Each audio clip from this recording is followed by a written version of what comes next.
नमस्कार, आप देख रहे हैं लभुआ एक्सप्रेस न्यूज। आइए चलते हैं आज की कुछ खास खबरों की ओर। सुल्तानपुर पहुंचे उप मुख्यमंत्री केशव प्रसाद मौर्य।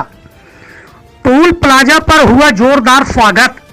प्रदेश के उप मुख्यमंत्री केशव प्रसाद मौर्य आज एक दिवसीय दौरे पर सुल्तानपुर पहुंचे। इस दौरान उन्होंने कलेक्ट्रेट में जिले के उद्यमियों के साथ एक बैठक की। इसके बाद जिले के विकास योजनाओं की हाल जानने के लिए विकास कार्यों की समीक्षा की। समीक्षा बैठक के बाद deputy CM Keshav Prasad Maurya press वार्ता के जरिए मीडिया से रूबरू हुए।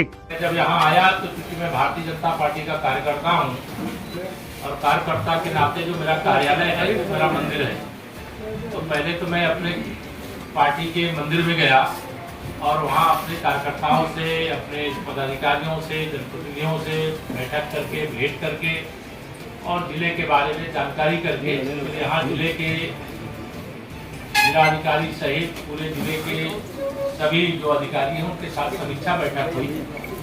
और समीक्षा बैठक का एक ही उद्देश्य है, डबल इंजन की सरकार देश में माननीय मोदी जी के नेतृत्व में, प्रदेश में आदरणीय योगी जी के नेतृत्व में, जो विशेष तौर से गरीब कल्याण के लिए,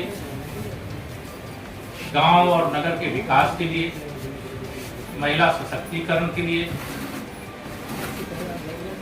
नौजवानों के उज्जवल भविष्य के लिए, रोजगार के लिए, जो उद्यमी हैं उद्यम को बढ़ावा देने के लिए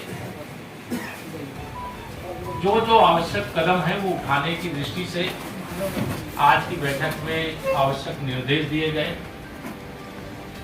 कानून व्यवस्था हमारी सरकार की प्राथमिकता है। विकास की योजनाओं में भ्रष्टाचार को समाप्त करके जो लाभार्थी है उस तक वह लाभ पहुंचाना, ये हमारी सरकार का संकल्प है। और इसी के क्रम में हमें ये कहने में कोई संकोच नहीं है कि 2014 से जब 2019 तक देश में माननीय नरेंद्र मोदी जी के नेतृत्व में हमारी सरकार चली, इतिहास में पहली बार इतने अधिक गरीबों के बैंक खाते से लेकर के कच्चे मकान और झोपड़ियों से पक्के मकान उपलब्ध कराने से लेकर के जो गरीब आजादी के बाद 70 साल बाद भी कभी सोचा नहीं होगा कि उसके घर में भी कभी शौचालय उसके लिए उपलब्ध होगा, उसको उज्ज्वला गैस का कनेक्शन उपलब्ध होगा, उसके घर में सौभाग्य योजना से बिजली का कनेक्शन पहुंचेगा, परिवार में कोई बीमार हो तो उसको इलाज की सुविधा 5 लाख रुपए तक की उपलब्ध कराई जाएगी। लेकिन यह सब हुआ है और हो रहा है। और आज एक जब हम आजादी के 75 वर्ष पूरे होने पर पूरे देश में हर घर तिरंगा अभियान चलाए तो सुल्तानपुर जनपद भी किसी से पीछे नहीं रहा और हर घर तिरंगा अभियान को यहाँ हमारी पार्टी के कार्यकर्ताओं ने, जनपद के जनता जनार्दन ने, यहाँ के सभी विभागों से जुड़े हुए अधिकारी और आप सब पत्रकार मित्रों ने उसे सफल बनाने का काम किया। ये राष्ट्रीय गौरव का विषय था, राष्ट्रीय पर्व था और इस सफलता के लिए भी मैं बधाई देता हूँ। जिले के अंदर विकास की जो योजनाएं चल रही हैं उसमें चाहे वह मार्गों के निर्माण का हो, चाहे विद्युत सप्लाई को लेकर के हो, चाहे सेतुओं के निर्माण का हो, चाहे राष्ट्रीय राजमार्ग के निर्माण का हो, चाहे मेडिकल कॉलेज के निर्माण का हो या जो अन्य निर्माणाधीन परियोजनाएं उसकी भी गहराई से समीक्षा की गई है।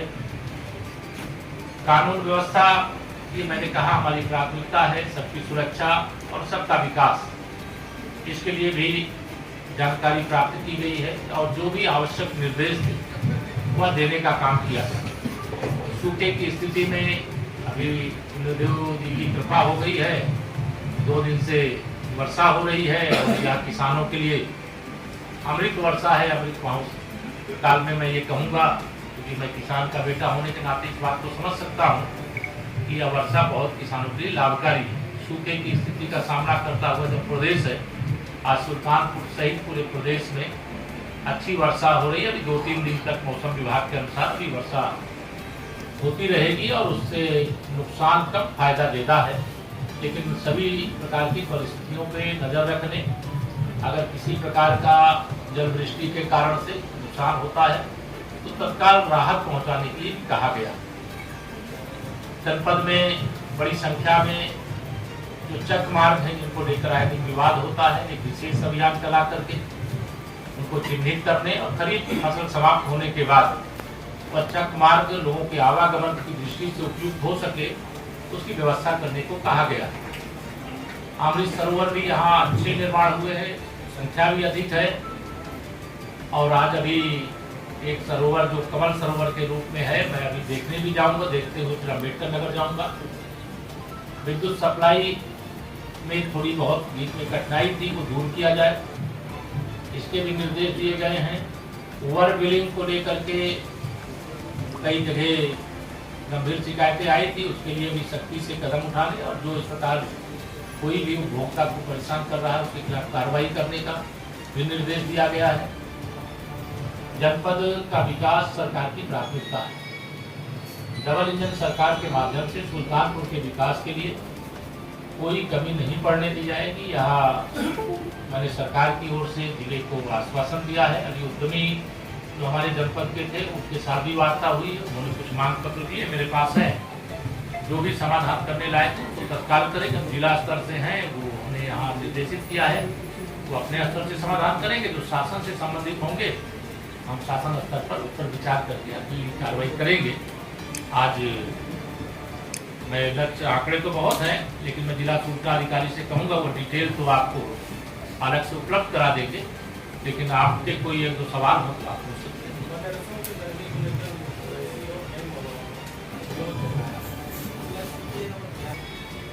गलत ढंग से जो वोट प्राप्त करने की राजनीति करते हैं उसके हिसाब से प्रचारित किया जाता है।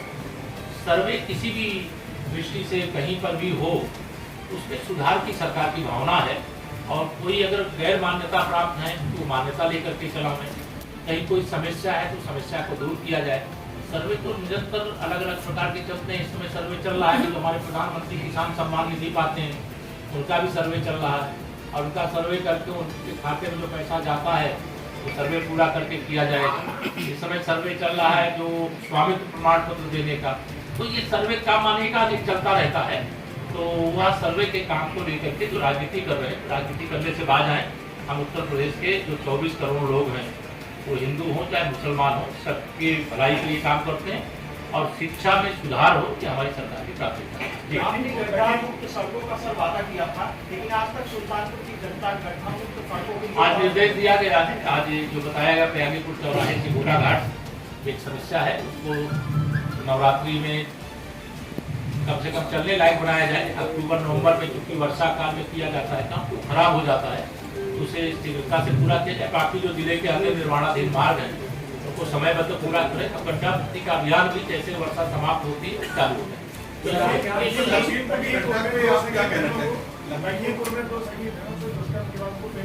देखिए वो अत्यधिक दुर्भाग्यपूर्ण, दुखद और पीड़ाजनक घटना है। इस पीड़ा की घड़ी में हम उस परिवार के साथ हैं और आपकी जानकारी के लिए अगर मैं बताना चाहूँ तो उसके 6 अभियुक्त जो थे वो गिरफ्तार कर लिए गए हैं और बाकी सारी जो घटना हुई है उसकी विस्तृत जांच की जा रही है। और ये मैं जरूर कह दे रहा हूँ, कोई भी अपराधी अपराध करेगा ना वो बच पाएगा और ना कोई उसे बचा पाएगा। इस अपराध के भी जो दोषी हैं उन अपराधियों के खिलाफ भी कठोर से कठोर कार्रवाई की जाएगी। अखिलेश यादव जी का कहना है कि आप उनके साथ आ जाएं तो वो आपको मुख्यमंत्री पद देना चाहते हैं, उसके संदर्भ में आपका क्या कहना है? जो लगातार अखिलेश यादव जी कह रहे हैं कि तबीयत ठीक नहीं है, मैं डॉक्टर नहीं हूँ, मैं उनको दवा देता। स्टेशन में है, 400 सीट जीतने का दावा कर रहे थे, 111 पर सिमट गए हैं। अगली बार 11 भी बचेंगे कि नहीं बचेंगे। आजमगढ़ उनके स्वयं की संसदीय सीट थी और आजम खान जी की सीट रामपुर थी, वहाँ कमल खिल चुका है। 2024 में सभी 80 सीटों पे कमल खिलेगा और श्री अखिलेश यादव जी के प्रति मेरी सहानुभूति है, लेकिन वो अपने विधायक नहीं बचा पा रहे। वो सब हमारे यहाँ आने के लिए लाइन लगाए हुए और हमारे पास 255 भाजपा के, बाकी हमारे गठबंधन के सारे विधायक हैं और हमारी सरकार दमदारी से चल रही उत्तर प्रदेश के विकास से। छुट्टा जानवरों पे क्या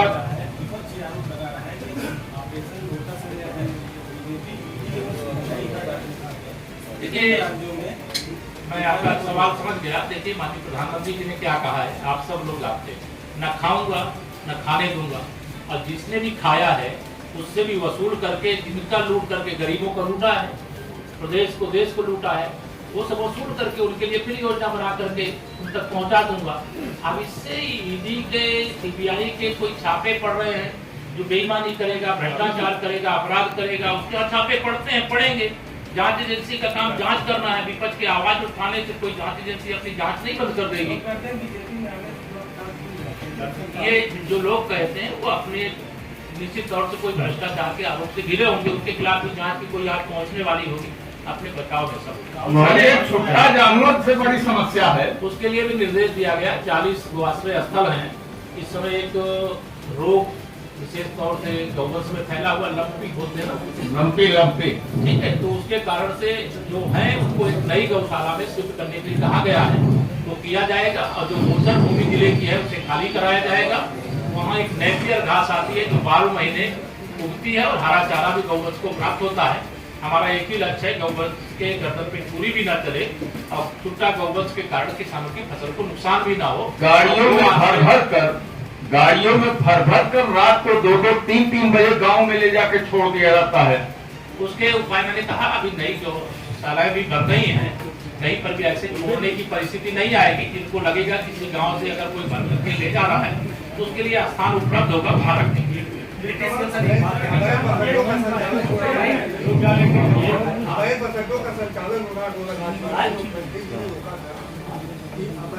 नहीं, एकदम निर्देश है, सख्त निर्देश है। अगर कोई अवैध रूप से चला रहा है तो उसका कार्रवाई करेंगे। साहब को स्पष्ट निर्देश दे दिया हूँ, और पहले भी आपके आने से पहले भी, अभी भी आपके सामने एक घर से आ रहा है सवाल। हाँ, अपने साथियों की तरफ से बात करना चाहूँगा। ठीक है। चुनाव के पहले आपने कहा था कि 5 लाख का आयुष्मान कार्ड आपकी घोषणा। सर अभी तक आयुष्मान कार्ड बन रहा है, कानपुर बहुत तेजी से बन रहा है, लेकिन सर उसमें पत्रकारों को देखिए, जो पत्रकार मित्र मेरे उस श्रेणी में होंगे जिनको पत्रकार कहे बगैर मिल सकता है, उसे दिया ही जा रहा होगा। बाकी इस संबंध में शासन से निर्णय लेना, लेकर के पत्रकार हमारे विश्व है, लोकतंत्र के चौथे स्तंभ है। कहना चाहूँगा, पिछली बार जब आप आए थे विकास भवन में हम लोग से एक बात उठाई, हमारी मित्र राजू निगम के डेथ हुए 6 साल हो। आपके पिछली बार के चुनाव के प्रबंधन के दौरान उसकी अमित शाह जी की रैली की जाती है, उसकी डेथ हुई, लोगों का मान्यता प्राप्त पत्रकार सर 6 साल से उसके बारे में कोई सूचना नहीं। ये इंसान ने कई पत्र लिखे, लेकिन प्रशासन के स्तर पर सर अभी आपके शासन के स्तर कोई समीक्षा दिखवा लेंगे उसे, आपका जो मांग महोदय, जैसे कि सुल्तानपुर से आपका पुराना लगाव है, मुझे जहाँ तक जानकारी है कि आप लगातार जो मुरारीदास गली से अपना अभियान चालू करते थे जी, मुरारीदास गली से आपका अभियान चलता था, सुल्तानपुर से आपका पुराना लगाव है जी। और अभी तक जैसे कि मैं जहाँ तक जानता हूँ कि अभी तक ये शहर गड्ढा मुक्त नहीं हो गया पाया है। जहाँ भी सड़क पे आप देखेंगे लगातार भीड़ के जमा हो रहा है। एक सवाल आया तो जवाब मैंने दिया। गड्ढा मुक्ति का अभियान वर्षा के बाद शुरू होता है। अगर अभी गड्ढा मुक्ति कर देंगे फिर खुलेगा, आपको एक और खबर मिल जाएगी। हम आपको और खबर देना नहीं चाहिए।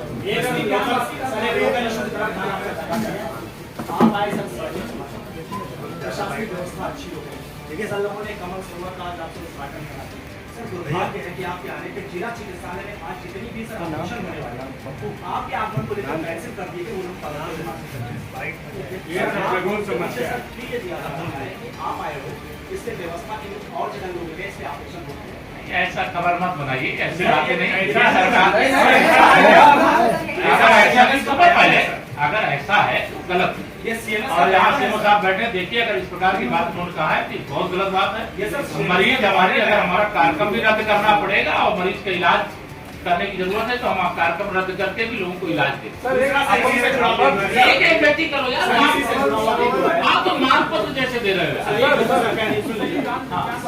बैठे हैं सर, ड्रामा सेंटर के प्रति बड़ा सेंसिटिव होते हैं। आप ड्रामा सेंटर को आपने चालू कराया, ड्रामा सेंटर के बाहर पेशेंट लगातार दिन भर बैठे हैं। आप सब कुछ लीजिएगा जानकारी, जरा इसकी पूरी नियम जानकारी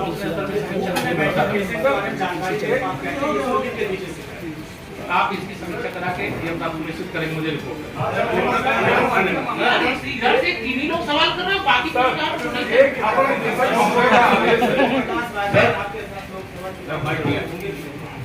ये कौन होगा हमारे साथ, कौन नहीं होगा, ये हम आज कैसे बताओ, मैं राष्ट्रीय अध्यक्ष नहीं हूँ ना, भारतीय जनता पार्टी संगठन के एक परिवार की पार्टी नहीं है ना, ये तो करोड़ों कार्यकर्ताओं की विश्व की सबसे बड़ी पार्टी है, जिनको हमारे साथ रहना होगा, हमारे राष्ट्रीय नेतृत्व की बात करेंगे। वैसे हम 80 की 80 सीटें 2024 में जीत करके माननीय नरेंद्र मोदी जी को फिर से देश का प्रधानमंत्री बनाने के लिए आश्वस्त है। यहाँ का जनता का आशीर्वाद प्राप्त होगा। जनता का एक ही आवाज मुझे सुनाई दे रही है, माननीय मोदी जी से बहर नहीं, बाकी किसी से। धन्यवाद।